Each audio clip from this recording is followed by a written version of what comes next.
What's up guys, this is Doug Machado. Welcome to another video. On this video I'm going to be showing you guys a B58 that was hydro locked.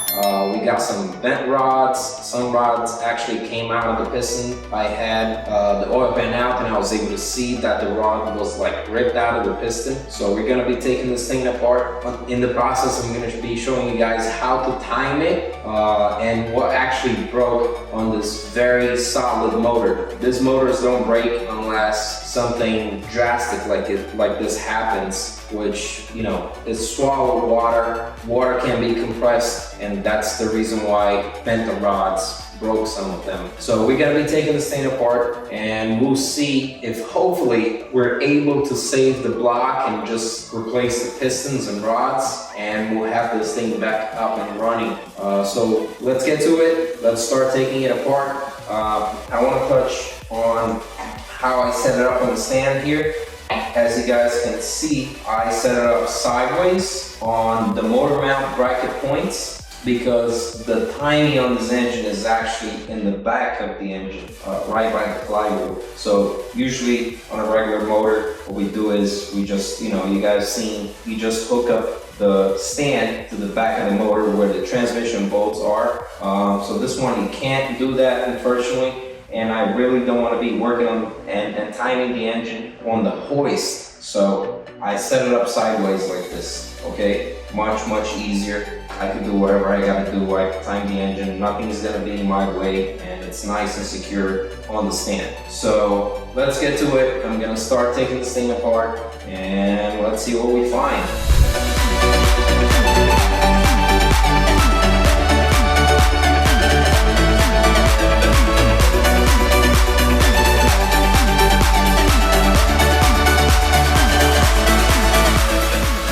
So I just want to talk about the Vanos central bolt, okay? That a lot of people been having problems with them coming loose and out of timing and setting a Vanos timing cam fault, whatever. So there's two problems. Sometimes you would have a problem with the solenoid, which is the central bolt itself. As you can see, I'm pushing it in and out. it's spring loaded, and as you push, the solenoid opens, you let go, solenoid closes. I've seen a lot of people replacing the actuators. The actuators are not going to fix your problem. This is just to actuate the solenoid, okay, which is the reason why you're having that fault. Not necessarily all the times the solenoid itself, but it coming loose, the central bolt will come loose and the gear will go out of timing a little bit, and that could cause the timing problem. Timing correlation problem, Vanos, cam.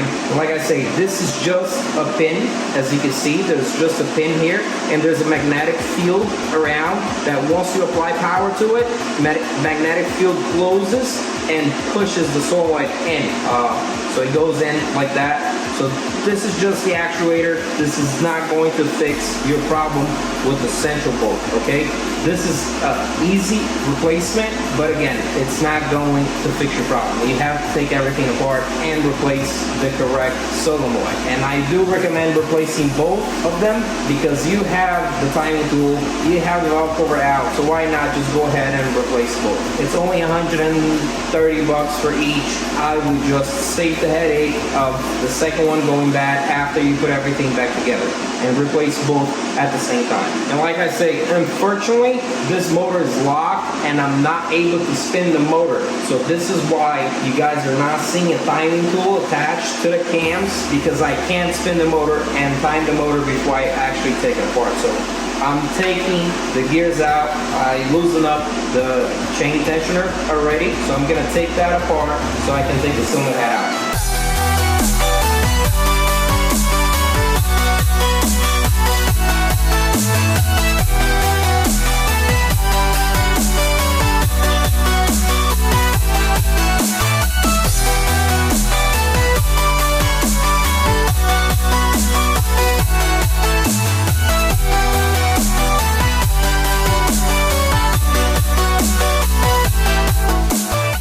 Alright guys, so check this out. I just pulled the cylinder head out and there's a lot of rust in the cylinder walls. I don't know if I'm gonna be able to save this motor, save the cylinder walls. So before taking anything out, the pistons, once I disconnect the rods in the bottom, they come out this way. So before touching anything, I want to clean everything out so I'm not scratching the walls once I push the pistons up. So I'm gonna have to clean it all out. I'm gonna have to sand it down with a fine sandpaper, very fine, so I don't hurt the cylinder walls. I don't want to scratch anything, so it's gonna have to be like very fine, like literally just to clean it off.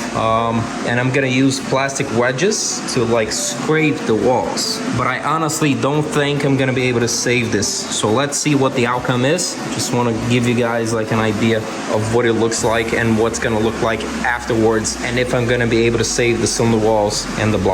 All right, so let's get to it. Start cleaning. All right guys, so I cleaned as much as I could, but still there's holes in the cylinder wall from the rust. Okay, the rust pretty much ate the cylinder wall. As you can see there's literally a hole, and those are even worse. There you go. As you can see there's holes in the cylinder wall. Unfortunately, we're not able to save this one. We're gonna have to sleeve the block and replace the cylinder walls. This one's even worse, as you can see there. Okay, so all the pistons and rods are out. I was able to pull everything out. It's kind of messy because I had the motor upside down and all the oil dripped on top. So here's what we got. This is what a Hydrolock engine looks like. As you can see, the rods, they're bent not only sideways but like that as well. Bent. That one actually ripped the wrist pin out of the piston, shattered. So yeah, we'll be sending this thing out to a machine shop. Thanks for watching, and I'm gonna be uploading part 2 of this video, which is gonna be building this thing back together. But for now, this is what we got. Again, thanks for watching.